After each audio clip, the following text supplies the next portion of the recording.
What's incredible is that these people know they're being recorded. Like, she really said that while being recorded on stage. True of young people. So we are now wrestling with a new, I think, generational divide here. And I think that's particularly true in that social media is now our source of media. And this, it used to be that the media you got in America was American media, and it was pretty mainstream. It generally didn't express extreme anti-Israel views. So she's like, it used to be that you got your news from American mainstream media that didn't express all these anti-Israel views. And by anti-Israel, she means people just saying what they're doing to the Palestinians. Hey, wacky idea. Instead of trying to control everything the American people see, did you ever consider asking our special ally if they would just stop oppressing the Palestinians? Like, why do you guys think you have a right to keep the genocide that we're paying for from us? It used to be that the media was fully curated by the mainstream corporate news, and now people have social media, and that makes covering this kind of shit up harder, unless of course you can buy TikTok, let's say. Like, what she's lamenting is that the corporate media used to have more of a monopoly on propagandizing Americans, and now that we see the carnage in Gaza, and any breathing human with a conscience would be horrified by what we've seen, and she's like, the problem is that they saw it. So this increasingly post-literate media, less and less text, more and more videos. So you have TikTok just smashing our young people's brains all day long with video of carnage in Gaza. It's not good that we don't just have like mainstream media doing Israeli propaganda all the time to the American people. Like, how are we supposed to get them on board with genocide if TikTok keeps smashing the Gaza carnage in their face? And they really are obsessed with TikTok. It really shows you how controlled our media environment is, that they have this much of a meltdown over one social media app, not previously being controlled by American elites, institutions, and our government. It's not really a democracy if you don't have a free press. And what things like this reveal, aside from what it reveals about Israel, is that the elites and ruling class in this country don't believe we deserve full access to information. You guys, it really is amazing that they all just say this part out loud.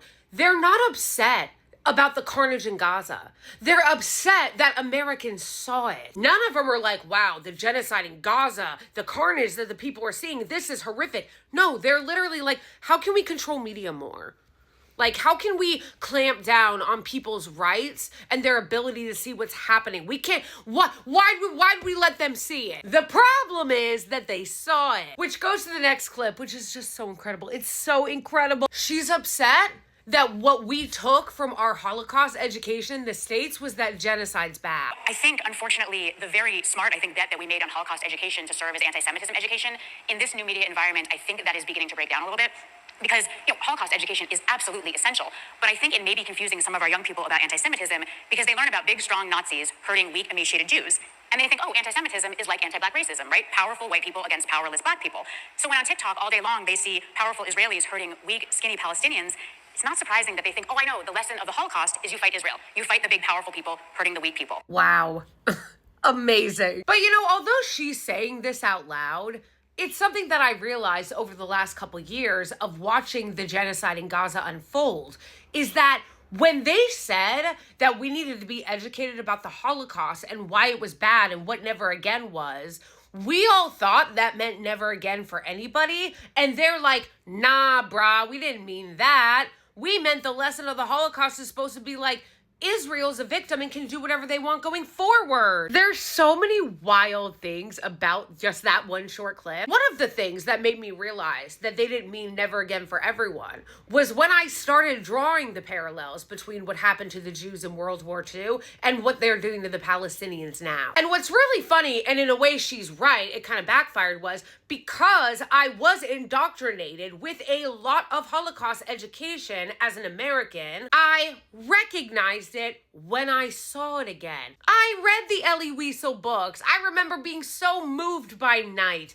I read The Diary of Anne Frank. We had Holocaust Remembrance Week. I saw Schindler's List in The Pianist. It was because of that Holocaust education that I recognized what I was seeing happen in Gaza as another Holocaust. Now, you would think if somebody's goal was to educate never again to any group of people, that they would be happy to see those parallels drawn. But again, as she's saying here out loud, and as a lot of people have made clear over the last couple years, that's actually not what they meant. And it's clear that that's not actually what they meant, because then once I started learning about this, I learned that there had been other horrific genocides in the past that we don't teach here. Like, bitch, how come I never learned about King Leopold and what he did to Congo? That was a fucking genocide. How come we didn't learn about that in school? When I brought that up, people will really be like, well, that wasn't in America. Neither was the Holocaust. And yet our education system is focused on that rather than focusing on the indigenous Native American genocide or slavery. And somebody can correct me if I'm wrong, because I know my educational background is spotty to say the least.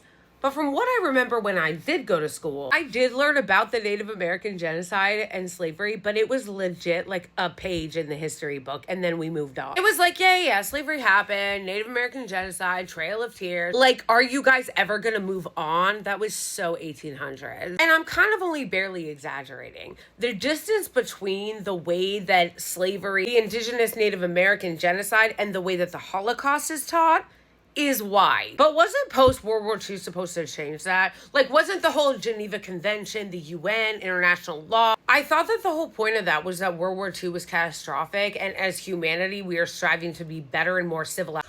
Silly me for taking the lesson of Holocaust education that genociding all human beings is bad. If you wanted it to be never again with an asterisk, then you should have said that from jump. But make no mistake about what she's saying and what the message is here, okay? She's saying never again meant never again for my group. And I'm sorry that all those Americans saw the Holocaust in Gaza play out on their phones the last couple of years. We really need to do better with ensuring that Americans don't have access to what is happening in the rest of the world. Understand that that is why they are working so hard to re-get control and a grasp on social media and major corporate media conglomerates right now. They don't want you to be an informed citizen. They want you to be a controlled citizen.